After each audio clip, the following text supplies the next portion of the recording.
everybody. Welcome to the Fire It Up with CJ show. Today we are going to be talking about freedom and how to embrace your gifts. And we have Peter, Peter Block, who is the author of Flawless Consulting and many other books. And we're going to be talking about freedom and embracing your gifts.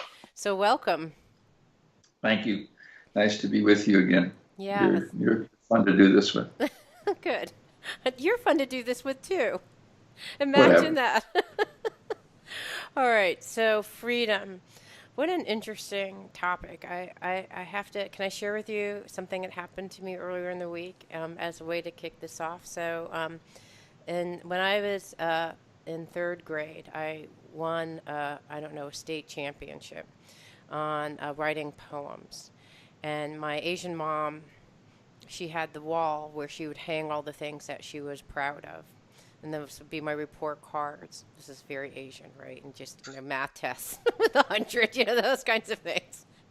And the poem that I won this championship was on, or whatever, award, was on the wall. And it was on the wall for maybe a week, and it came down and it got thrown in the garbage can. I don't even know where this poem is. So as a kid, I learned, I guess poetry is not my gift, or if it is a gift, it's not to be rewarded or recognized at all. And so fast forward 3 years later, I am in a class and we were talking about writing for, when you're writing for sound, and talking about alliterations and writing. And I thought, okay, I guess I'll try to write something. And I ended up writing a poem. And it's the first poem that I've written since I was in third grade. And it was weird because as part of this writing class, you would write the poem and say it out loud. And I didn't know this, but one of my classmates said that I read the poem and then I had a little teardrop coming out of my eye. And you know what? So I don't even know if it's a great poem. It's probably a totally mediocre poem. It somehow doesn't matter because finally I was returning, having the freedom now, 50 plus years later, to finally, whether it's a gift or not, I'll never know. I mean, I couldn't necessarily embrace it or do anything with it, or I didn't do it up until that point. But I think it's something that happens to maybe a lot of us. I mean, it's maybe I don't think this is I'm the only person with a sad story, but how do you relate to the concepts of freedom and embracing your gifts? Well, it's a great story. When I was in third grade, on my grade report card, my teacher, Mrs. Shea, I remember her handwriting, okay, and this is a long time ago, said, "Peter is a very dependable boy." I took that as a message from God, that this is what I was to live into. This is what I should become as a dependable human being, a responsible human being. Now, her writing that didn't create that, but it created a resonance that has stayed with me. So the fact that it stayed with you is a big deal. Mm-hmm. And it was interesting as a child. See, every time we praise you for high performance, we evoke the possibility of failure. You could have drawn other conclusions about the fact your poem only lasted a week on the wall of fame. Mm-hmm. You could have said fame is so fleeting. Maybe it's nothing. Maybe it's too small a God to worship. And but you took it as a failure. Well, it's third grade. Third graders' understanding of the world is generally not as expansive. Well, they're not so wrong. That was my limited gift, I guess. I didn't have the wisdom at that age. Well, you did. I think you understood the world. I think you understood how fragile fame was. Mm-hmm. And you drew conclusions from that. It's not that what happened in third grade mattered. It's the fact you remember it. Yeah. It's significant. And it touched you so much. And the tear was, what was the tear about? That you've been so long since you've been a poet. Yeah, I think it was just to be free. Yeah, it's a sense of creative expression through word and it being allowed or recognized, or even said aloud, because like I said, I don't know if it was a great poem. It doesn't really matter. It was just that I was exercising these gifts, these muscles that I clearly had at third grade, right? Because you don't win Right. some award if you don't have some Exactly. type of gift. So it was nice. It was So, nice. so freedom is about my capacity to create uh, an alternative future. Freedom is my ability to bring my gifts into the world, my belief in that, Hmm. my claiming my capacity. And it's different than liberty. Liberty is the absence of oppression. And so people choose their liberty. They fight for their liberty. They fight against oppression. But that's not what freedom is. We call it freedom. But freedom is the belief that I am capable of constructing who I am in the world. I am capable of constructing. Now, I need other people. I need you to do that. If you're not listening, if there's no sound, then I'm not able to construct much if I'm not connected to the community. Hmm. And the purpose of community and connection, our relationship and other people, is to support me in figuring out who I am. Hmm. But gifts, I always felt that one day I was born, I was given an invoice from God and it said, okay, I've given you life. My parents were willing participants in that. But you owe something back for this gift of life. That's part of the reason I cried when I came into the world. Babies kind of know what's going on. They say, "Oh my God!" And we have a lot of theories about why, what caused this person. Every time there's a public event, everybody says, "Well, what caused this person to behave this way?" And our theories are very limited. Well, it was parenting, single parent, double parent. It was peers. It was birth order. It was culture. It was the neighborhood I grew up. It's economic. Nobody lists free will Hmm. as an explanation for who I became and who I am. And so to be free is to believe that I have not autonomously, but I'm capable of choosing the future I want to live into. Mm. And, So, and were you always? You seem like you impress me as someone who's free, or has oh, freedom. Do you think of yourself as being free? And yeah, first of all, do you think of yourself as being free? uh, it's always mattered to me. Mm. And I know that I feel deeply responsible for my life. And so I'm getting up there in years. And I feel I did the best I could and what I came for. And I think that's a form of freedom. Day to day, I have just as many demons and mysteries and dark calls as anybody. So I wake up in the middle of the night still anxious about things over which I have no control. Mm. And so I kind of look at ultimately the freedom will come at the end of my life. And, Mm. but it's been a struggle for me all the way along. That's why I'm so interested in the subject. You don't talk about things that you're not wounded by. Why would you talk about? Why would you talk about poetry if you Yeah. didn't care the wound Yeah. of disappointment? And maybe you're not the Mildred that your mother had in mind. Yeah. She Exactly. For those that awarded you. don't know, that's my real name is Mildred. Okay, that's a secret. We won't say anything. You can. Yeah, no, that's not a secret. Okay, so it's a very challenging concept, and it is about choice, and whether I'm capable of acknowledging to you and the world, not just to myself, that this is the path that I've chosen, and uh, and to live with the responsibility that it's almost unbearable. You can't hold it all the time. Hmm. To think that I really constructed this life, I'd much rather find somebody else to explain it by. Right. Parents, being a Jew, wartime, this and that, and the times. And so very little public conversation is really about freedom. It's Mm. mostly about blame, attribution. Did you say And winning? Did you say it's mostly blame. No, blame? Oh, blame. I know. Winning is a substitute. It's the booby prize for freedom. Okay, blaming. Yeah. Yeah. So we want to say, whose fault was this? And I participate in that conversation, even in the mirror. But Mm. the moment of freedom, at least one moment, is when you're able to declare to your parents who named you and brought you into the world. And every parent has an expectation of their children. And the purpose of having children, which is a real hard job, is to find some people to live out your unfulfilled dreams. Now, you never admit that. Right. You don't admit that. You say, oh, I just want my kids to be happy. No, I want the kids to live out something I had in mind for them. Right.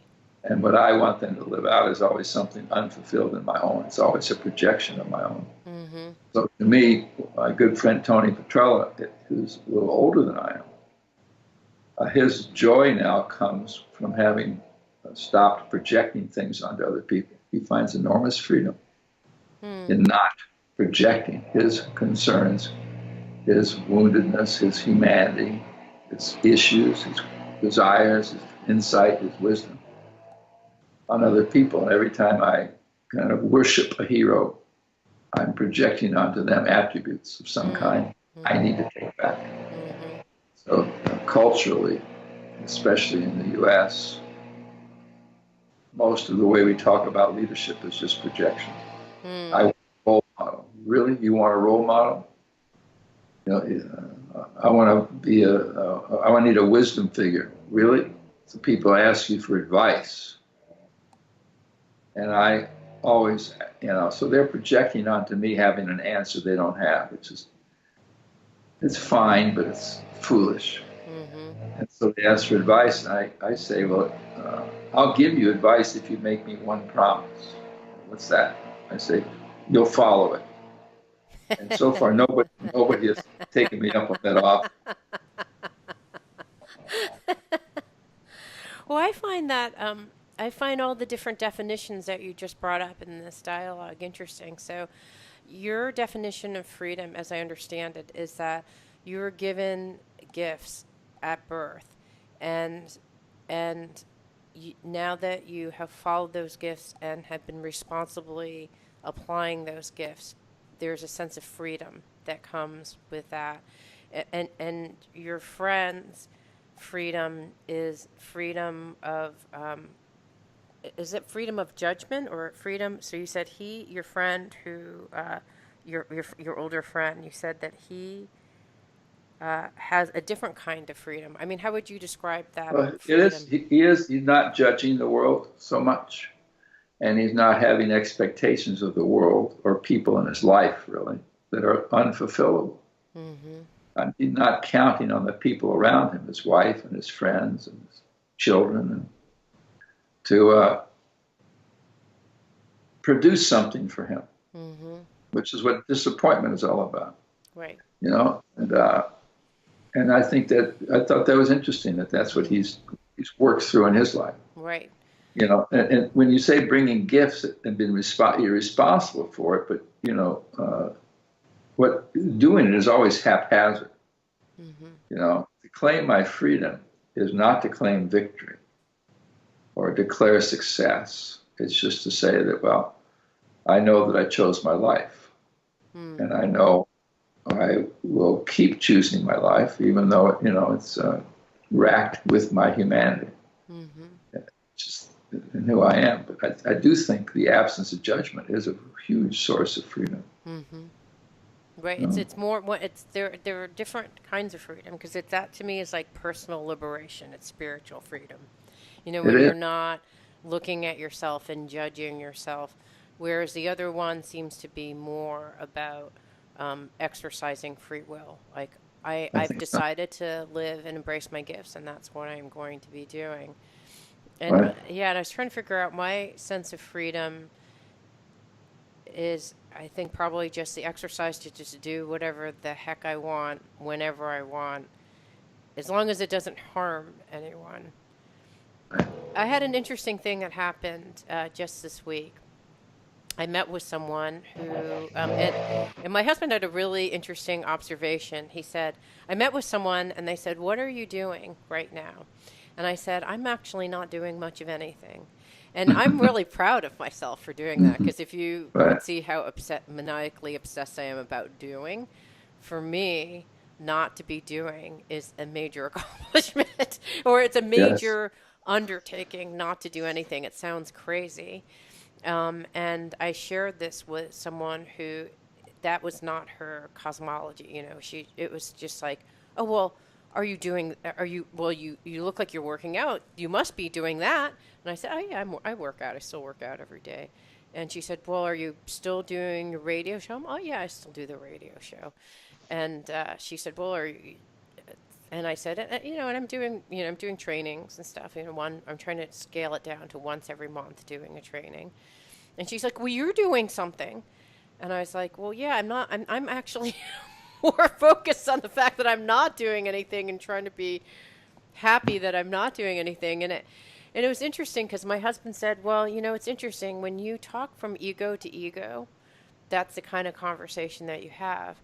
If you're talking to someone from soul to soul, it's a different kind of level of conversation. Mhm. And I paused because I thought, well, would it have been more kind for me to have just talked to her ego to ego and just talked about all the things that I was doing versus talking to her in the way that I wanted to be free to talk to her, which is, I'm doing nothing. And you know what? It's so hard doing nothing. I can't even tell you how hard it is to do nothing.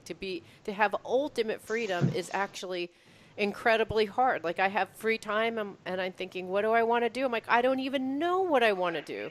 It's that kind of, it sounds like the smallest kind of ridiculous problem to have, but No, it's it's not. it's the one that I'm having right now, but I couldn't have a conversation. So I was thinking, so do I exercise my free will and say, well, I'm talking about this, and then if I do that, I have to be okay with the consequence of meeting ego to ego and feeling alone in a conversation, or do I follow the rules and just say, okay, she wants to have an ego to ego conversation. A deep part of me knows that, so why do I have to? Well, see, So this is what I'm contemplating this morning. well, your the freedom is to define yourself in some other way than being a doer. There's no way to literally not do something. I mean, what are you doing? I'm sitting here staring into space. Well, but you're saying that you've come a long ways from the third grader who defined yourself by your accomplishments. Right. Your mother, as every mother, and it's not just Asian mothers, we got lots of helicopter moms these Yeah. days. Maybe you awakened us to that. But you're saying, well, what has meaning for me now is not so much what I'm doing. Now, if she didn't like that, this is what I mean by projection. She kind of projected onto you someone who wasn't really being straight about your existence. She tried to convince you, well, you are doing things. Don't you have a radio? Don't you work out? Right. Don't brag to me about your consciousness, she was saying. Well, that's projection. That's putting onto you something different than what you have in mind. And that's coming from her. So it wasn't like a conflict. It's just that instead of asking you, what does that mean to you? If you want to support people in their freedom, ask them for what things mean to them, not what they're going to do about it or not do about it or operationalize it. And it was a disconnect for you, but that's the price you pay for freedom. See, there's two lines. Yeah, that's a good point. Yes, that's a good point.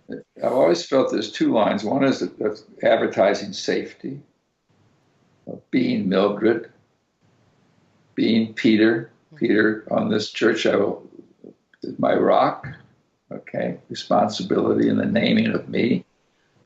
And that safety line is long. You wait, you long for safety, you long for comfort, you long for what you want. At the front of the line, you say, okay, I'm here for safety. And the person behind the counter says, all right, if you want your safety, you have to pay for it. Well, what do I have to pay for safety? Well, you give up choice. You become dependent.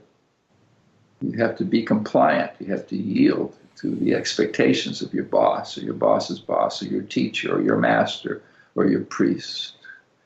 And meeting their expectations means you'll be protected from risk, from danger. So every time you choose safety, you give up your independence, you give up your sense of yourself in some way.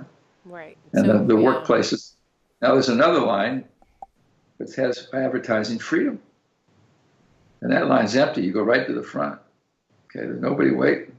And you say, I want my freedom. And then they say, well, it's going to cost you. Well, the price that costs me is anxiety. There's a sense of deep, deep loneliness and nothing to do about who's around you. Mm-hmm. But the price you pay for your freedom is you made a choice with indifferent to the response. You know, you what you said before is true. I don't want to exercise my freedom at cost to you. Mm-hmm. But there is a price for that freedom, and it's living with the anxiety of being co-creating the world. Mm-hmm. And it's hard. It's hard to hold that very long. It just slips away. Yeah, you know, so I guess so it's a choice. Again, it's a choice. You can choose to get into the line that says, all right, I'm talking to a relative, and this is going to make her feel safer if I have this conversation, and it will make me in turn feel safer because she won't ask me questions that feel, dissonant or isolated. Yeah, isolated. So I could choose. Safety, right, in the line of safety, or I could choose having the conversation that I did have, and then you're choosing another thing, which is feeling like I think that's a perfect way of describing. I felt lonely. I just felt alone. You felt isolated and misunderstood in that engagement, and just frustrated. Just why does this have to be the case? But then it is the case, regardless. Going back to your friend, right? No, that's not to me to judge why this is the case or why she didn't do this or why isn't she meeting my expectations. She just can't. She didn't. I shouldn't even expect her to. What difference does it make how if she wants to declare you a doer? Yeah. If she wants to question whether it's possible to be in the world without doing, and what you're doing is at that moment you were declaring yourself as someone who just to be. You decided you're learning how to just be in your own skin and in the world, right, without having to fix anything or anything like that. So for you, sorry, go ahead. No, you go ahead. So when you're trying to decide, I mean, because there's probably times in which you're thinking, shall I be free, or shall I go for safety? How do you choose, or what's the dialogue that goes in your head when you make that choice? Mostly, it's just heart. I have to confront my own faith. Faith in, you name it. Call it spirituality or God or the world or humanity or a rock in my garden. And it's very, very hard because it always feels so dangerous. And I was trying to decide my future at one point, and I went to my therapist, and it always feels like you're on a cliff about to jump. And he said, well, if you jump, what's at the bottom?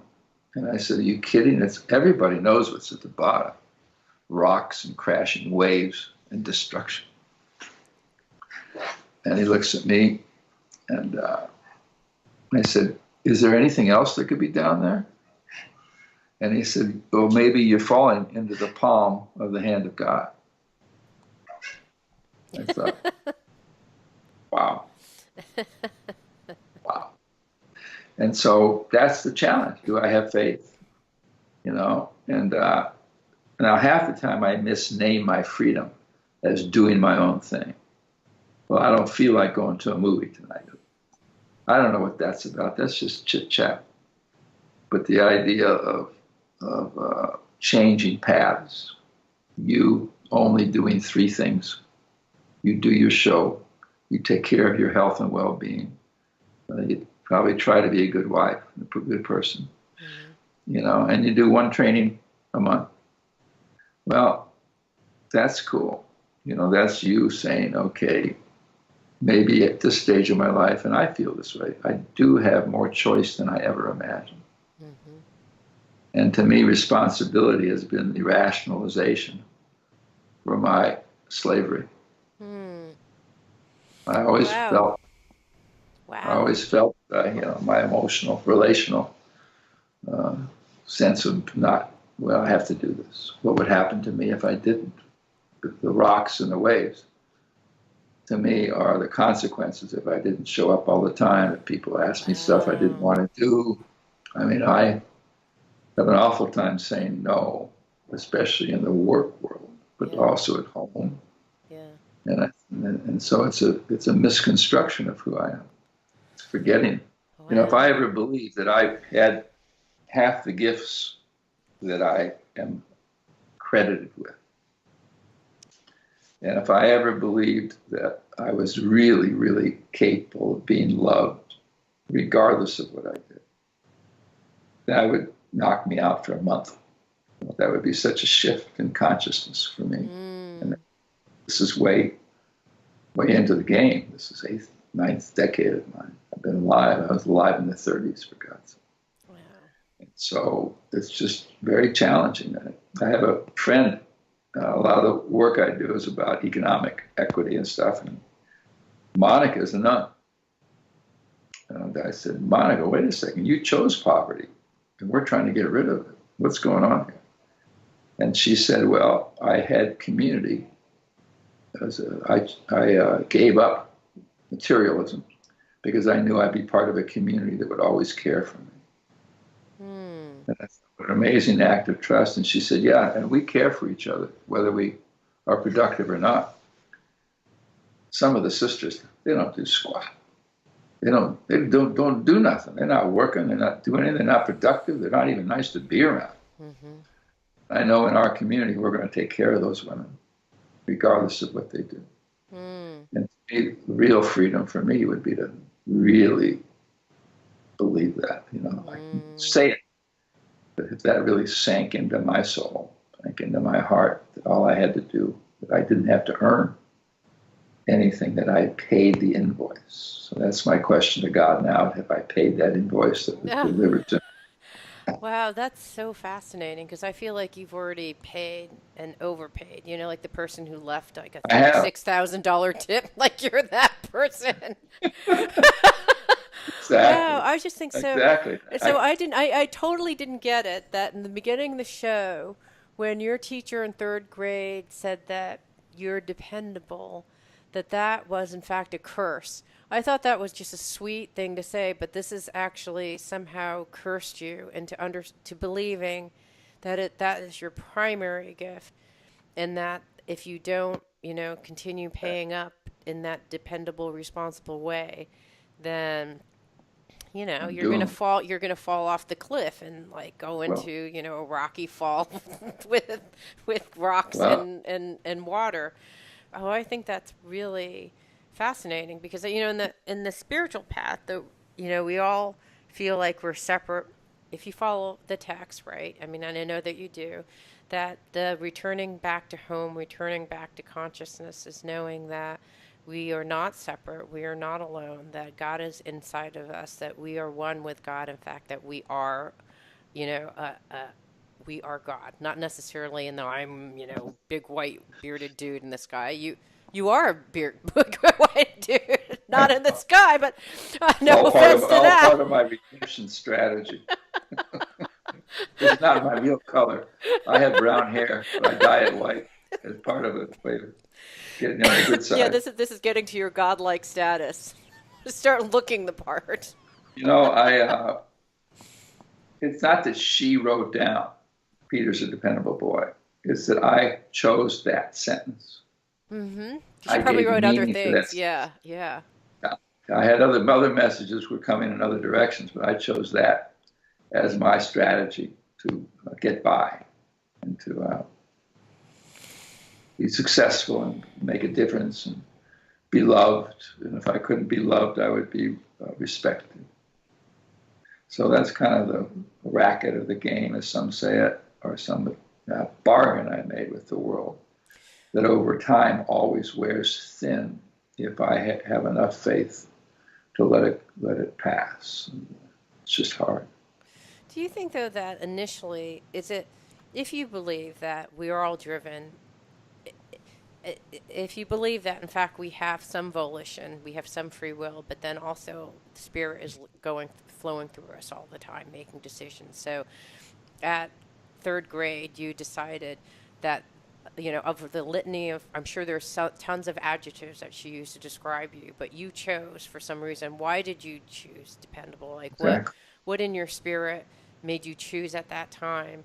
And maybe right now you're choosing a different set of adjectives aside from that. I wonder to what extent some of these things are, okay, so I ended up with a mom who threw my poem away, like big deal. I wasn't harmed. I probably was not going to be a creative genius regardless. So, No, but so I don't know. So maybe some of these things are just God moving through us, spirit moving through us. I don't know. But then maybe at this age that we're at right now, I'm 54. You're whatever, and you're in eighth or ninth decade. I don't know what decade. You can't possibly be in your ninth decade. well, But it works out that way. 'Cause okay, I'm 78. okay, you can't be in that But if you box. start in the 30s, 40s, 50s, 60s, and keep going, Okay, it's a little weird. I don't get it either. so Occam's razor. so do you think maybe we have been led by spirit, and in fact here both of us are, because this is one of the things I'm really exploring is freedom, looking at this being led by spirit to think about freedom. I like that Peter Kestenbaum, most of these ideas were seeds that were planted, or I took on from knowing him. He's an existential philosopher. Mm-hmm. And I met him when I was 40. And so it was life-changing for me to shift the thinking. And he says destiny is when you choose your fate. And I like that idea. That spirit, there's a soul's code in James Hillman's language, where you have somebody placing you in the right family for your spirit and soul to be developed in the only possible way it could.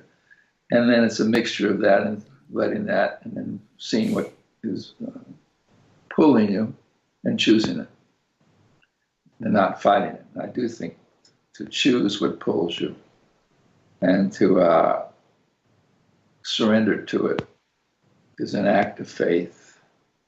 And it's a little bit of both, it's not a simple thing. Yeah, because you still have to. If someone asked you to go to the movie, you could construct a story that someone said this is a movie, and this could be a fantastic movie, and it's there for your spirit, and you're like, no, I don't want to go to the movies today because I have freedom. Or I need you to go. I want you to go. Right. You sense that. That's why intimate, close relationships are so complicated. Yeah. And James Hollis, he says the reason for marriage is so you can be irritated with another human being over a long period of time. Okay. Luckily, I don't feel irritated by my husband, but I do feel like there's someone. Yeah, no, but there's always someone projecting some different perspective that I would not have normally, and over time we've kind of merged almost into some wholeness of one another. Exactly, but you always have to recognize that that's the distinct human being. Yes.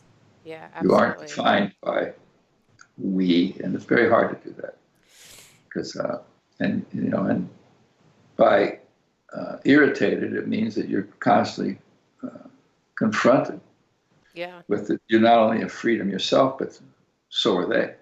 Right. And what do you do with that? And right. There's no bliss.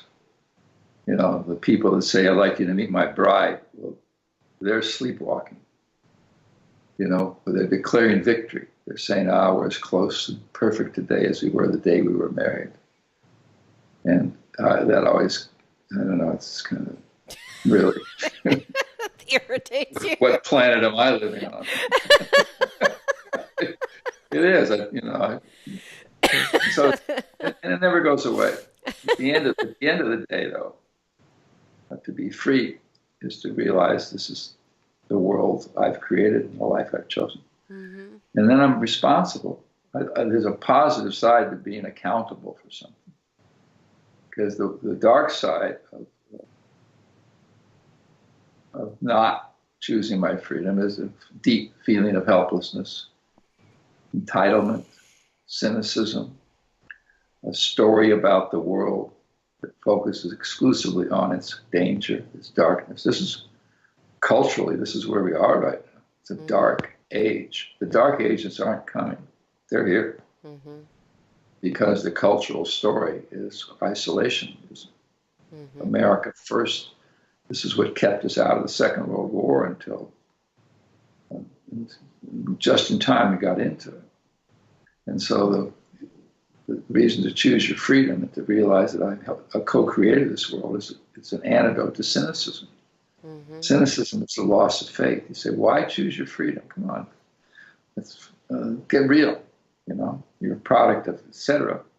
Well, to defend against cynicism, defend against deep isolation.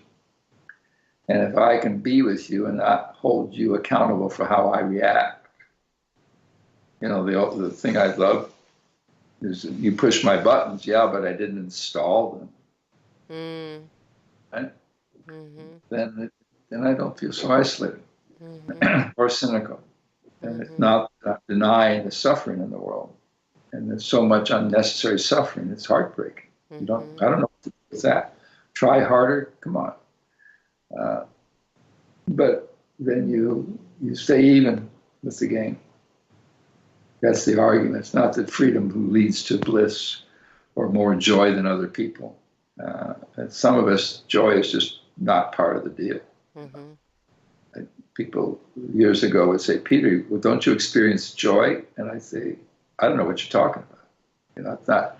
It's not in my context. That I live my life to be happy. I don't know. I don't think that way. Useful, purposeful, kind, better human being, light footprint, or yes. Wow. So that's what you're playing with, and everybody will have their own way into it.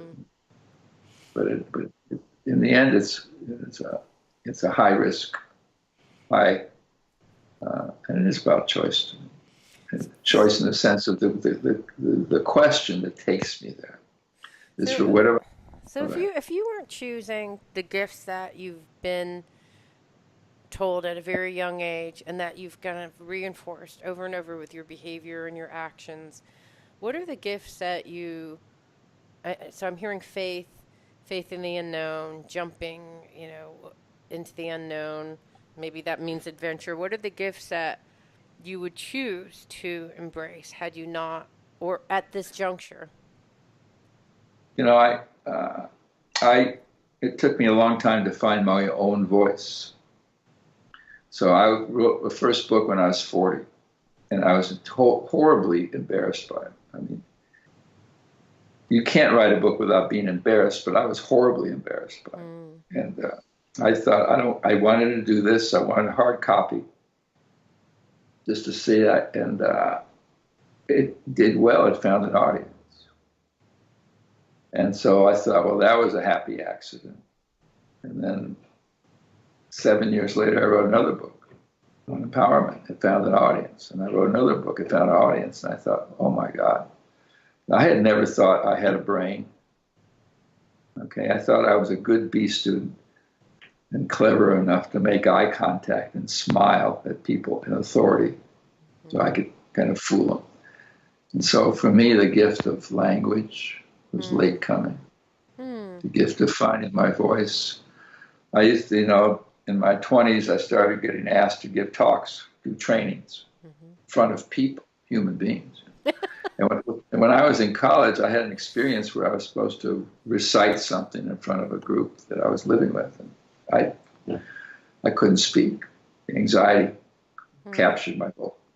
So for me, having a public voice was a challenge, and finally I got over it.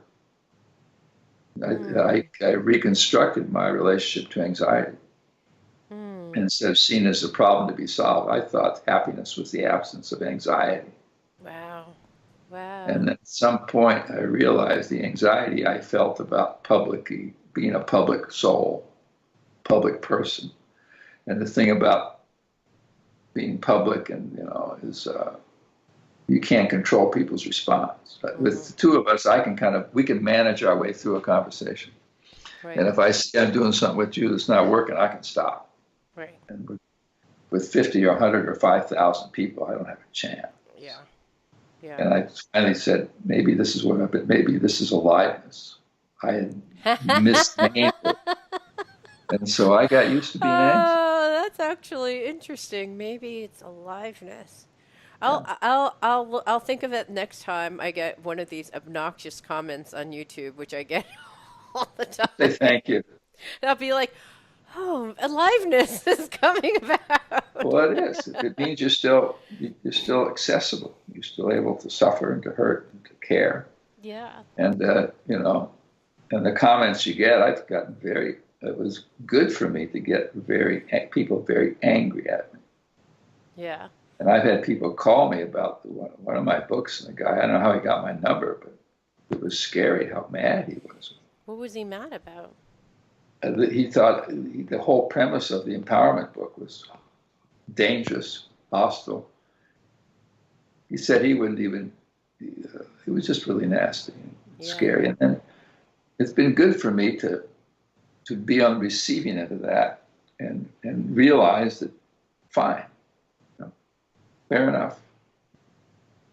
And why do I take on his projections? It took me a long time. As you become more public, more visible, even if the public is with 3 people, that their response to you has nothing to do with you. Nothing to do with you. Your response, you like. And when people like me, praise me, oh, this is great, thank you, Peter. I know it's nothing to do with who I am. That I would just showed up as a screen for their projection. And I like it. It's nice, I like, but it's not important. It doesn't define. And if people are mad at you, and you can accept the fact that it's not you they're mad at, not you they're mad at, you just happen to be in the way of their irritation, of their buttons. Same is true about their praise. Yeah. And so it's fine. Oh, you must hear that, people nice, like, I think, thank you. But it doesn't mean anything. It doesn't not mean it. It just thank you. But it doesn't define anything. It's just I happen to be in the way of your projections. And I'd rather have it positive. I like being liked, And sometimes I get negative comments, and I've earned them. I flip it. Yeah. And so when people give me a hard time, it's another thing I learned from my friend, is that he tells people, if you argue with me, I'm warning you now, I'm going to take your side. That's a fantastic way of handling it. I'm just not going to be hooked by your projection and your arguments. I'm interested. People say, would you like some feedback? I would say, no. Because you don't ask me that question unless you're irritated with me. Right. Yeah, that's huge. Those are huge because I would say that I've gone through a similar journey where people, initially, I would take these comments to heart. They were like wounds, like arrows in my heart, and and some of them were criticisms that were actually, they were well deserved. They're I was new in doing these videos and radio, and there was a nervous laughter and not making room and a lot of things that were, I'm like, oh, you know what? These are actually valid things. So some of them I learned from. And then some of them I learned were, like you said, just projections. And I've learned to just look at them and go, huh. And to be just more discerning about the comments that I get. But I like how you're like, I've just delete all of them. I think at a certain point you kind of get to a point you're like, Well, no, I think you can ask the question, what's the truth? And there is truth. Mm-hmm. But I don't have to feel awful about it. I just say that's true. I can be glib or superficial or in my head all the time. People say, well, and I say, good point. But I don't have to. I don't have to swallow it in a negative way. I don't have to agonize it. And I like the notion that there's nothing to argue about. I'm interested in the fact you see the world differently. And I thank God for that. Mm-hmm. But Yeah. we don't have to argue about it. Yeah, And that is a brilliant way of approaching it. yeah, And when the most success that I've had have when people have said just awful things, they're like, "Oh, you blah," expletive, blah blah. The expletives I don't. Well, no, some of them in the very initially I go, "Okay, so help me understand what specifically you're referring to," and then they'd say, "Well, in the video you had said blah blah blah." I'm like, "So what is it about that would made you so angry?" And it's like because it lies, and it would end up being going back to what you're saying. It's like what mattered to them was something, when I got to what mattered to them and they had voice to that, then it changed the whole dynamic of the yeah. whole. And then some of them ended up being people who comment on my show all the time and now they love me. It's kind of, they just wanted to have a voice They and to wanted be to heard. know if you could carry the weight of their disappointment. Yeah, I guess so. They want to know, can I lean on you? Yeah. And, Can I and trust you enough to give you, be outrageous with you and not be abandoned by you? Because all of us feel that if I really tell you who I am and how I feel, that I'll be abandoned. And the answer is no, that's not why I'm abandoned. You're not being abandoned. It's just part of your freedom is to live with the loneliness of the fact that you somehow are able to construct a life. And it's kind of terrifying. mm-hmm, It is to me. And mm-hmm, for the first part of my life, all I wanted to be was not unhappy. That was mm, my goal. And mm, it was deadening. It took me a long time to wake up to the possibility of something different. And see, your training and your radio and what you're doing here is it's you going public.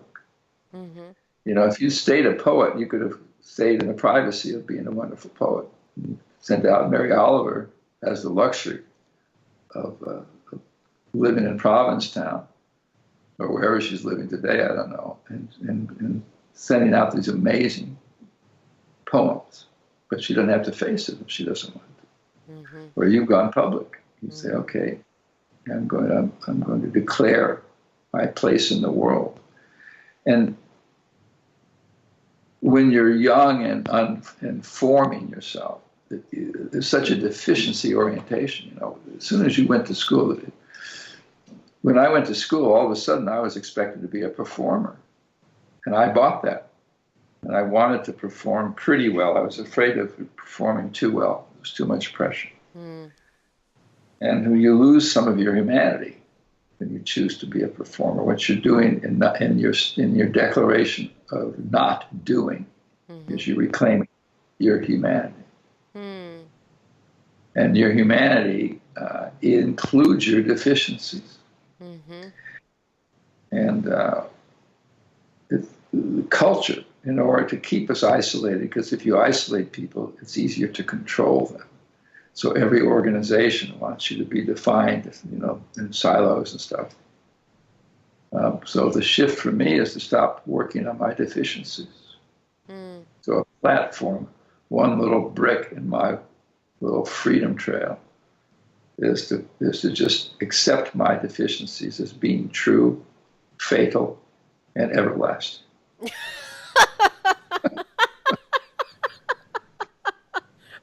That is that in some ways is the most disempowering and No, empowering I know.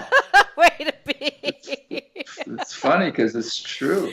I think you just I think that there is a place of acceptance. It's like I have these things. Yes, I just started doing this brain HQ. I think I'm almost at 10 percentile. Like I don't I don't even think I have a functioning brain. It's just I could not have thought, wow, I have the lowest processing speed. My brain is barely working. How am I even alive, able to form a sentence?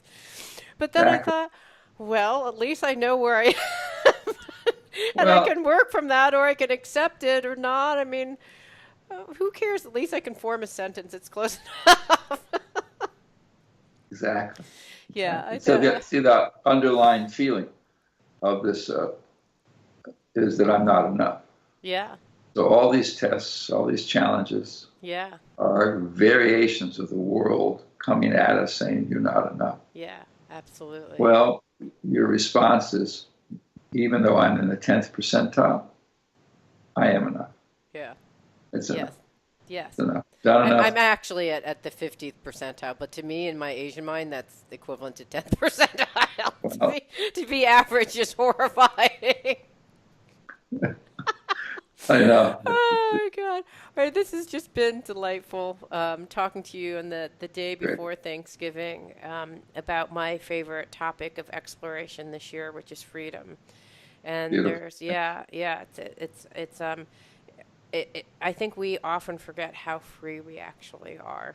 I Oh, mean, we it just take is. for granted and the freedoms that we have. So it's an important thing to circle back on. Any closing thoughts for you? I just think uh, it's brave to have the discussion of freedom. And because most people want to talk about dependency and they want to talk about love, they want to talk about other things. And it is a process of remembering. Hmm.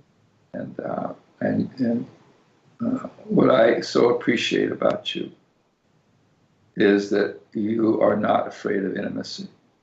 You use this program to invite the world into the realm of intimacy. And that's where the ultimate political power is, No. in going public with who we are. Yeah.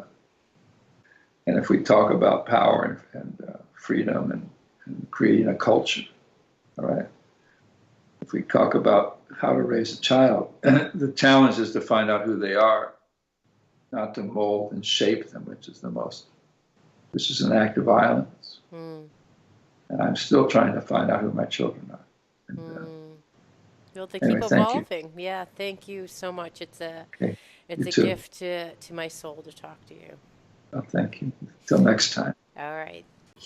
It means so much to me that you're listening to the show. Would love your support in any way by giving me comments below or to subscribe to the show or share the show with friends. Thank you again for your support. Love and blessings.